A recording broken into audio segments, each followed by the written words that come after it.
కామారెడ్డి జిల్లా బీర్కూర్ మండల కేంద్రంలో శుక్రవారం స్థానిక భగత్ సింగ్ చౌరస్తాలో ఈరోజు భగత్ సింగ్ విగ్రహ ఆవిష్కరణ కార్యక్రమం నిర్వహించడం జరిగింది. ఈ ఆవిష్కరణ కార్యక్రమానికి ముఖ్య అతిథిగా గౌరవనీయులు చుక్కల్ మాజీ ఎమ్మెల్యే హనుమంత షిండే వచ్చి ఆవిష్కరణ చేసి భగత్ సింగ్ కి పూలమాలలు వేసి నివాళులు అర్పించడం జరిగింది.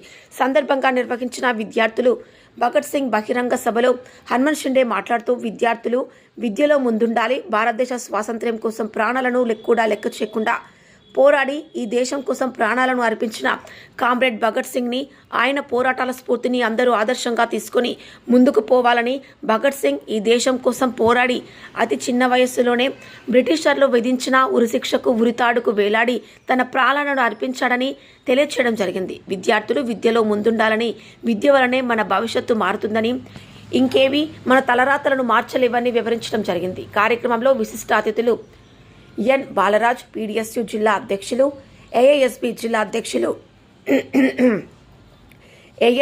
జిల్లా అధ్యక్షులు డి నాగరాజ్, నాయకులు రాజన్న, ఈ సభ అధ్యక్షులు మావరం శ్రీకాంత్, ఓయూ పీడీఎస్యు మాజీ నాయకులు సభ్యుడి రమేష్, అరిగె ధర్మతేజ, సర్పంచ్ బీర్కూర్ గ్రామ యువ నాయకులు కుర్రి కృష్ణ మరియు నాయకులు బాలకృష్ణ, కొర్రి శివకుమార్, విద్యార్థులు, యువకులు పాల్గొని కార్యక్రమం విజయవంతం చేయడం జరిగింది. దృశ్యం న్యూస్ బాన్స్వాడ మండల ప్రతినిధి వడ్ల శ్రీనివాసచారి. దేశంలో మొట్టమొదటిసారిగా నినాదం ఇచ్చింది భగత్ సింగ్ గారు. అటువంటి స్వాతంత్ర సమర యోధునికి మనం గుర్తు చేసుకోవాలి, ఎప్పటికి కూడా మన మనసులో నిలుపుకోవాలి. ఈరోజు అక్కడ విగ్రహం ఏర్పాటు చేసుకున్నాం. ఇక్కడ హాజరైనటువంటి విద్యార్థులకు, విద్యార్థినులకు, యువకులకు నా విజ్ఞప్తి, ఆ విగ్రహం మీద ఎప్పుడు కానీ దుమ్ము లేకుండా చూసుకోవాలి. వీలైతే సాయంత్రం పొద్దున ఒకరు, సాయంత్రం ఒకరు, ఏ విధంగా అయితే ఇంట్లో పూజ చేసుకుంటామో అదేవిధంగా ఆ విగ్రహం మీద దుమ్ము లేకుండా తుడిచే కార్యక్రమాన్ని కూడా విద్యార్థులు, యువకులు బాధ్యతగా తీసుకోవాలని ఈ సందర్భంగా నేను విజ్ఞప్తి చేస్తూ ఉన్నాను. వారిని ఆదర్శంగా తీసుకొని ఇప్పుడు మనము ప్రజాస్వామ్య దేశంలో ఉన్నాం.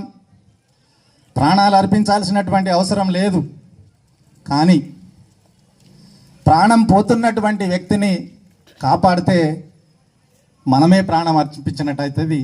మరి ఆ విధంగా ఈ సమాజంలో ఉన్నటువంటి పేదలకు అవసరమైన ప్రతి ఒక్కరికి సహాయం చేయడమే వారికి ఆదర్శంగా తీసుకోవడం అవుతుంది అనే విషయాన్ని కూడా ఈ సందర్భంగా నేను మీకు అందరికీ కూడా మనవి చేస్తూ ఉన్నాను. ముఖ్యంగా విద్యార్థులు వాస్తవానికి మన పాఠశాలల్లో ఆహారం ఏ విధంగా భోజనం చేయాలి, నీళ్ళు ఎట్లా తాగాలి, మన శరీర అవయవాల్లో అన్నీ మంచిగా ఫంక్షన్ చేయాలంటే ఏ విధంగా వ్యవహరించాలనేది మన పాఠశాలల్లో చెప్పరు.